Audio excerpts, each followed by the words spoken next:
Pues ya todo esto, ¿qué es un virus? O cómo funciona? La verdad es de que es una pregunta bastante complicada. Raya incluso en casi lo filosófico y las bases de qué entendemos por qué está vivo o qué está muerto. Entonces este meme no es, no está por más, porque realmente es una pregunta bastante compleja que incluso en este momento de nuestra realidad de entendimiento biológico, es difícil decir si un virus está vivo o está muerto. O si se acuerdan, les recomendé un libro que se llama Microbiología de Brook. El profesor Brook tiene una frase que dice que los virus los podemos describir de dos formas. O son organismos tremendamente simples o son moléculas muy complejas. Entonces es en sí complicado.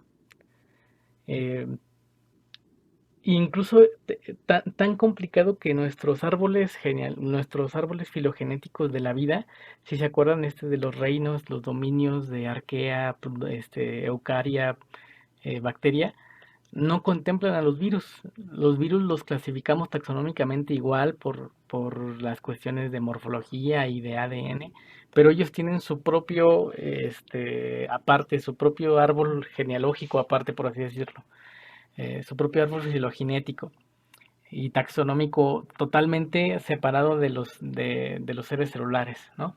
Entonces, un virus básicamente consiste en un ácido nucleico rodeado por un recubrimiento proteico.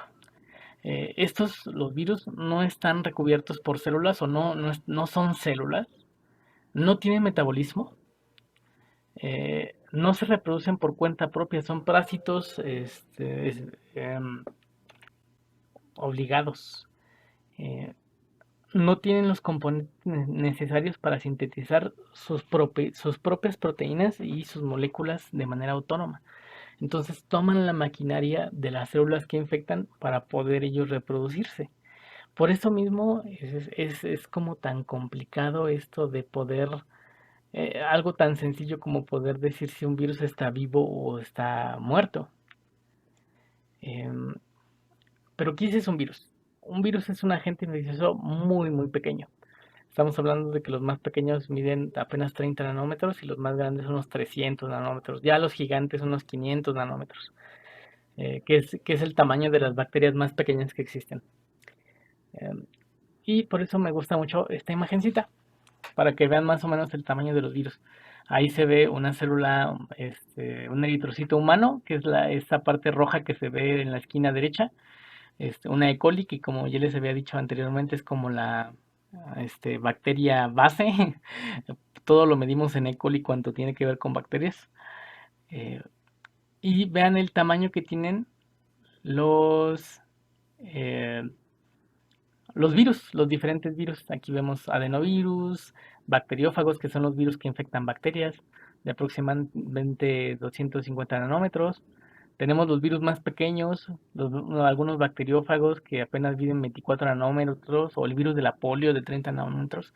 Entonces, para que realmente puedan como ver lo pequeños que son y por qué jamás íbamos a poder verlos con un microscopio óptico, ¿no? Ni Pasteur ni Koch jamás iban a poder ver un virus con sus microscopios, ¿no? Forzosamente necesitamos algo que diera más potencia de visión para poder ver un virus. Bien, ¿qué otra característica tienen? Tienen material genético, ya vamos a hablar de eso un poquito más adelante. Los virus evolucionan y eso es una de las principales como cosas que muchos virólogos toman para decir que los virus son seres vivos, que tienen la capacidad de evolucionar. Y también algo muy importante, los virus infectan a todo tipo de organismos celulares. O sea, hay virus que obviamente los que nos interesan a nosotros van a ser los virus que infectan a los seres humanos, pero hay virus que infectan hongos, hay virus que infectan plantas, hay virus que infectan bacterias, hay virus que infectan protozoarios, e incluso hay virus que parasitan virus. Es algo que apenas se está estudiando, pero bueno, no apenas, ya tiene algunos años estudiándose, pero no se sabe mucho la realidad, realmente. Eh, pero incluso hay virus que infectan virus. Entonces, todo tiene un parásito, ¿no? Y algo importante, es raro que cambien de huésped. O sea, realmente el hecho de que, por ejemplo, esta cuestión de que el coronavirus que nosotros estamos sufriendo ahorita vino del murciélago, pues a pesar de que es un proceso natural, es realmente raro. Obviamente, entre más se conviva vaya, con los virus de otros animales, cada vez se va a generar más esa posibilidad de que en algún momento una mutación se genere. Bueno, se generan aleatoriamente, pero más bien alguna mutación que se generó propicie que también sea transmisible a seres humanos. Aquí también hay otra tablita sobre las propiedades de virus, ¿no? Son parásitos obligados de intracelulares, o sea que crecen dentro de las células, como les digo, de todos los tipos de seres vivos. Am, Se necesita un microscopio porque sus tamaños van de los 20 a los 450 nanómetros aproximadamente. No son celulares y creo que esta es una característica importante porque ya la mayoría de los libros lo toman como organismos acelulares. O ya como el concepto más como cotidiano de virus es que son organismos acelulares, o sea, sin células. Su estructura es muy compacta, muy económica. O sea, tienen muy pocos genes y los pocos genes tienen una función muy, muy específica, que se puede distinguir muy fácilmente. Ah, no son independientes de las características de la vida. Eh, o sea, sí tienen varias características de los seres vivos y por eso quizás es la dificultad de poder darles una, como una caracterización, ¿no? Por las diferencias que hay con lo vivo y lo no tan vivo. Am, ¿Qué otra característica? Pueden inactivar macromoléculas fuera y dentro del huésped. Algunos tienen sistemas bastante complejos para inactivar a los sistemas inmunes de los seres humanos. Bueno, y de las células que infectan. Básicamente consisten en una capa proteica que se llama cápside que rodea un núcleo de material genético. Hay algunos que tienen ADN y otros que tienen ARN, pero no ambos. Cosa que sí tienen nuestras células, ¿no? Que junto con el ADN se está produciendo este ARN. El material genético puede ser de cadena simple o doble, ya lo veremos con un poquito de más cuidado más adelante. Las moléculas de la superficie viral tienen alta especificidad para unirse a las de la célula huésped. Por eso es lo que les digo que es raro que un virus brinque de un organismo a otro, porque tienen una alta especificidad por ciertos receptores del huésped, que también lo veremos con imágenes un poquito más adelante. Para multiplicarse toman el control de la célula que parasitan y utilizan toda su maquinaria para el síntesis de sus propias moléculas.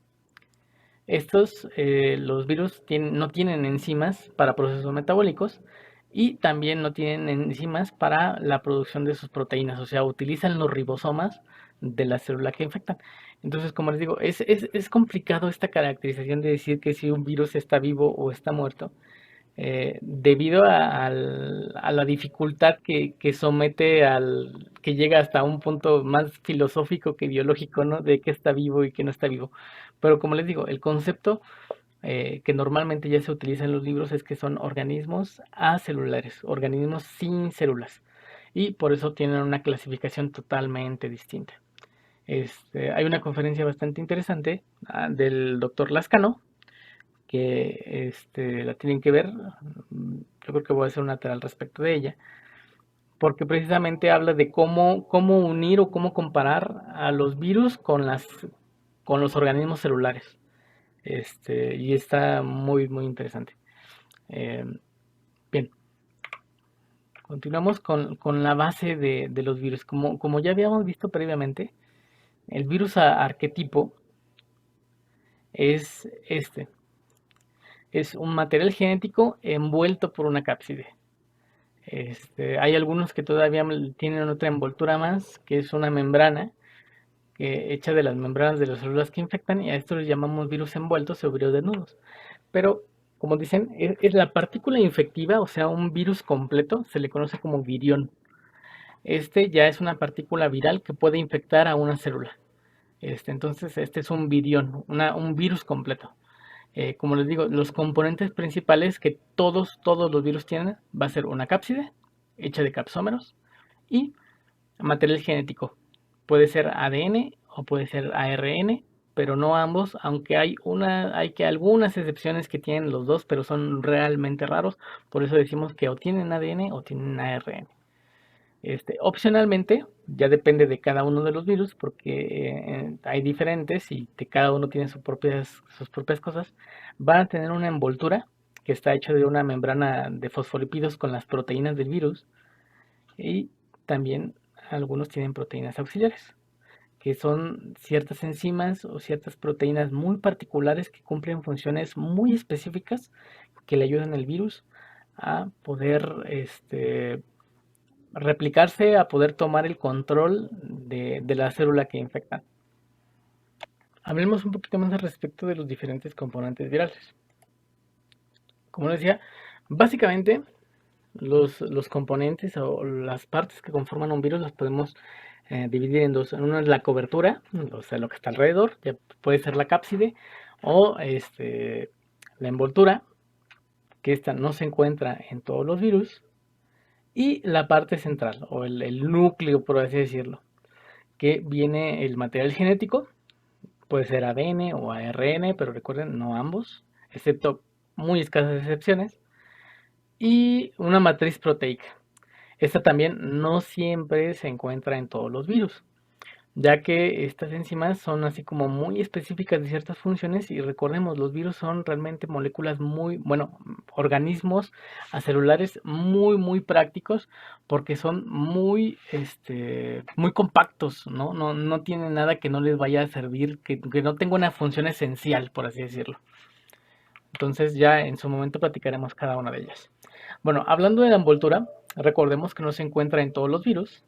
Esta envoltura rodea la cápside, está hecha de la membrana del huésped celular, o bueno, de la célula huésped cuando el virus empieza a salir. Aquí podemos ver en esta animación más o menos cómo se empieza a generar, como la parte de arriba con las proteínas es precisamente la membrana de la célula huésped, y como poco a poco se va formando, se va ensamblando el virus por abajo, y va generando el nuevo virus con una membrana, con la envoltura membranal.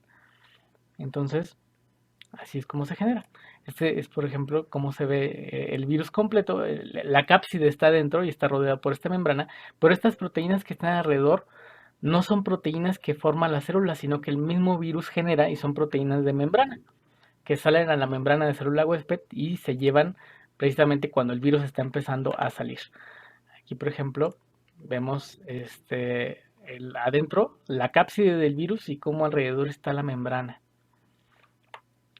Entonces, es importante decir que el virus en su membrana, en la envoltura membranal, va a tener una serie de proteínas que las conocemos como spike o espina, o la traducción adecuada es espícula.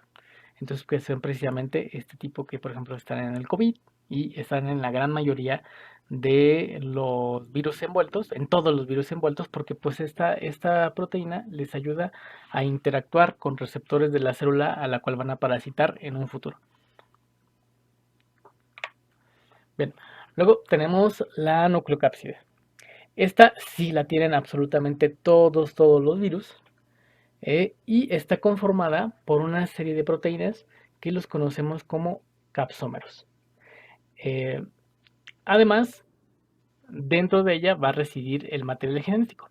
O sea, la nucleocápside podemos decir que es el conjunto a la que llamamos de la cápside y el núcleo. Hablando precisamente de la cápside, como les decía, es una envoltura proteica que está hecha por subunidades, o sea, por monómeros, por así decirlo, que les llamamos capsómeros.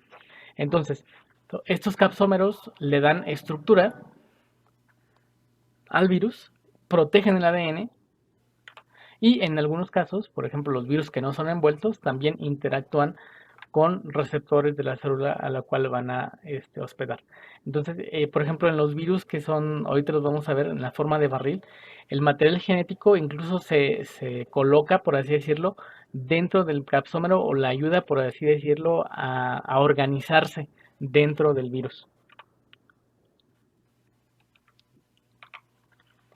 Bien. Y también podemos hablar un poquito acerca del material genético. Como recordamos, existen virus de ADN o de ARN, de cadena simple o de cadena doble. Si nos acordamos, el ADN de nuestras células es de doble cadena, pero también hay virus que tienen ARN de cadena doble. Aunque son raros, sí existen. Y los genomas virales suelen ser muy pequeños, muy compactos, recuérdense, o sea, solamente tienen lo indispensable. Pueden ser de 5.000 pares de bases a 100.000 pares de bases. Acuérdense que el de una bacteria es alrededor este, de 10 millones de pares de bases aproximadamente. Y los más grandes, que son de un mimivirus, los mimivirus son virus gigantes, tienen alrededor de 1 millón de pares de bases. El número de genes puede variar, pero solamente y absolutamente tiene los necesarios para controlar la célula y replicarse. Entonces ya hablaremos un poquito más al respecto del material genético porque es bastante importante en cuanto a cómo se clasifican los virus. Bien, y además vamos a ver que algunos tienen ciertas proteínas. Por ejemplo, ya hablamos de las cápsides que sirven para protección y darle estructura al virus, que ayudan también a algunas proteínas a la unión con la célula huésped y al empaquetamiento del genoma. Pero también hay proteínas auxiliares. Estas sí no las tienen todos los virus, que por ejemplo son algunas para desensamblar la cápside, que son proteasas, o sea que rompen proteínas. Hay otras de estabilidad y transporte del genoma, o sea que sirven como una especie como de histonas, que para organizar el material genético y para tenerlo también protegido. Hay algunas enzimas que son replicativas, o sea que ayudan a que se reproduzca el material genético. Ya en próximos videos entenderemos por qué. Y también hay proteínas que ayudan a inactivar las defensas celulares, ¿no? Entonces hay de varios tipos. Esta imagen este es el virus del SIDA, que es un virus muy muy complejo.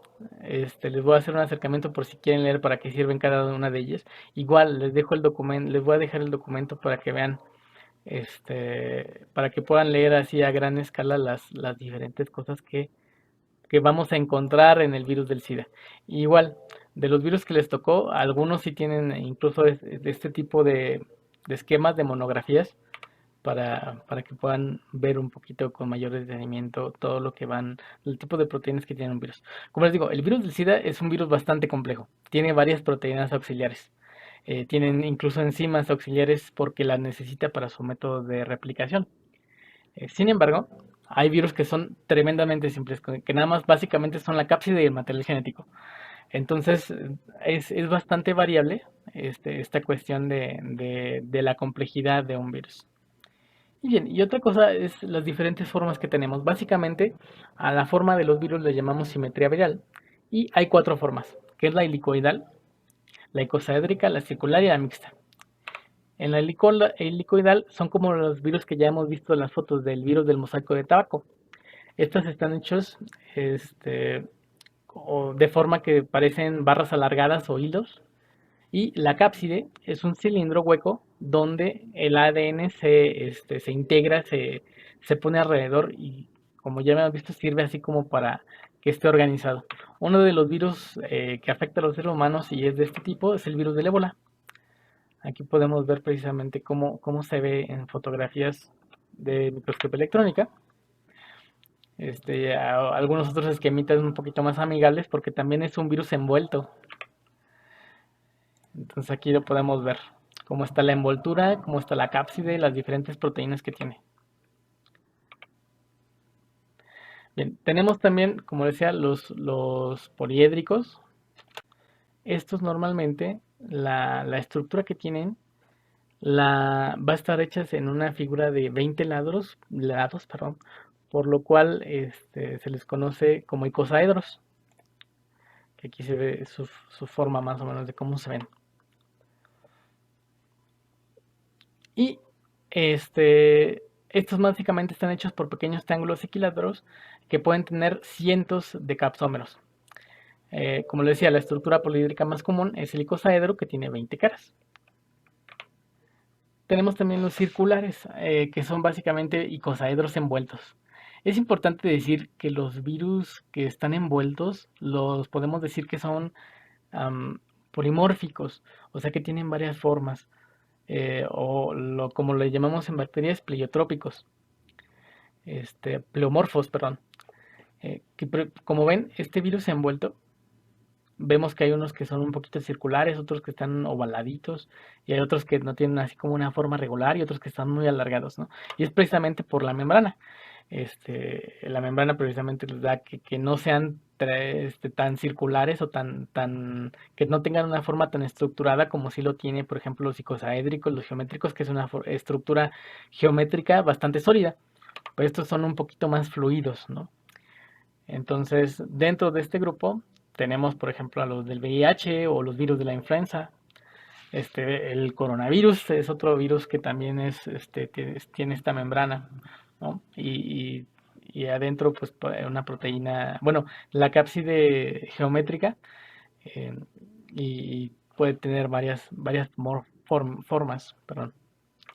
Y por último tenemos los virus compuestos, que estos van a tener varios tipos de estructuras. El bacteriófago, o sea, los virus que infectan bacterias, son así como nuestro ejemplo favorito porque tienen un montón de estructuras diferentes. Tienen una cápside, tienen fibras, tienen una cola, que sirve como una especie de torniquete por el cual inyectan su material genético.